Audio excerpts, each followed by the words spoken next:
You want to run away?" Mr. Sir asked him. Stanley looked back at him, unsure what he meant. "If you want to run away, go ahead, start running. I'm not going to stop you." Stanley didn't know what kind of game Mr. Sir was playing. "I see you're looking at my gun. Don't worry. I'm not going to shoot you." He tapped his holster. "This is for yellow-spotted lizards. I wouldn't waste a bullet on you." "I'm not going to run away," Stanley said. "Good thinking," said Mr. Sir. "Nobody runs away from here. We don't need a fence. Know why? Because we've got the only water for 100 miles. You want to run away? You'll be buzzard food in 3 days." Stanley could see some kids dressed in orange and carrying shovels dragging themselves toward the tents. "You thirsty?"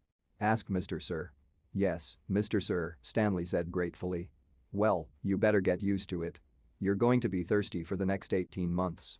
Chapter 4. Stanley felt somewhat dazed as the guard unlocked his handcuffs and let him off the bus. He'd been on the bus for over 8 hours.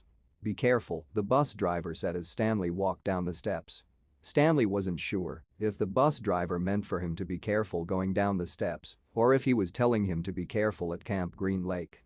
"Thanks for the ride," he said. His mouth was dry and his throat hurt. He stepped onto the hard, dry dirt. There was a band of sweat around his wrist where the handcuff had been. The land was barren and desolate.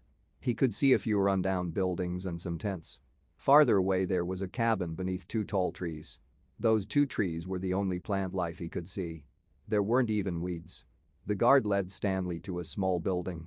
A sign on front said, "You are entering Camp Green Lake Juvenile Correctional Facility." Next to it was another sign which declared that it was a violation of the Texas Penal Code to bring guns, explosives, weapons, drugs, or alcohol onto the premises. As Stanley read the sign he couldn't help but think, well, duh. The guard led Stanley into the building, where he felt a welcome relief of air conditioning. A man was sitting with his feet up on a desk. He turned his head when Stanley and the guard entered, but otherwise didn't move. Even though he was inside, he wore sunglasses and a cowboy hat. He also held a can of soda, and the sight of it made Stanley even more aware of his own thirst. He waited while the bus guard gave the man some papers to sign. "That's a lot of sunflower seeds," the bus guard said. Stanley noticed a burlap sack filled with sunflower seeds on the floor next to the desk. "I quit smoking last month," said the man in the cowboy hat. He had a tattoo of a rattlesnake on his arm, and as he signed his name, the snake's rattle seemed to wiggle. "I used to smoke a pack a day. Now I eat a sack of these every week," the guard laughed. There must have been a small refrigerator behind his desk because the man in the cowboy hat produced 2 more cans of soda. For a second Stanley hoped that one might be for him, but the man gave one to the guard and said the other was for the driver. 9 hours here and now 9 hours back, the guard grumbled. What a day. Stanley thought about the long miserable bus ride and felt a little sorry for the guard and the bus driver. The man in the cowboy hat spit sunflower seed shells into a wastepaper basket.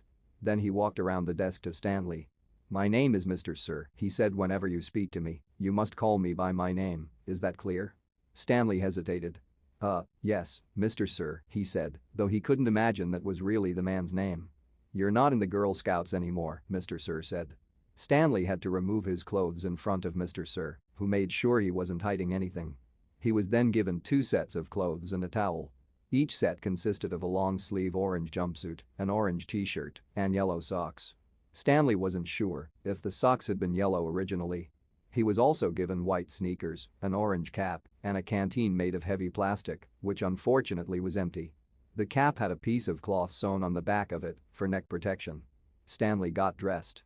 The clothes smelled like soap. Mr. Sir told him he should wear 1 set to work in and 1 set for relaxation. Laundry was done every 3 days. On that day his work clothes would be washed. Then the other set would become his work clothes and he would get clean clothes to wear while resting. You are to dig 1 hole each day, including Saturdays and Sundays. Each hole must be 5 feet deep and 5 feet across in every direction. Your shovel is your measuring stick. Breakfast is served at 4:30. Stanley must have looked surprised because Mr. Sir went on to explain that they started early to avoid the hottest part of the day. "No one is going to babysit you," he added. "The longer it takes you to dig, the longer you will be out in the sun. If you dig up anything interesting, you are to report it to me or any other county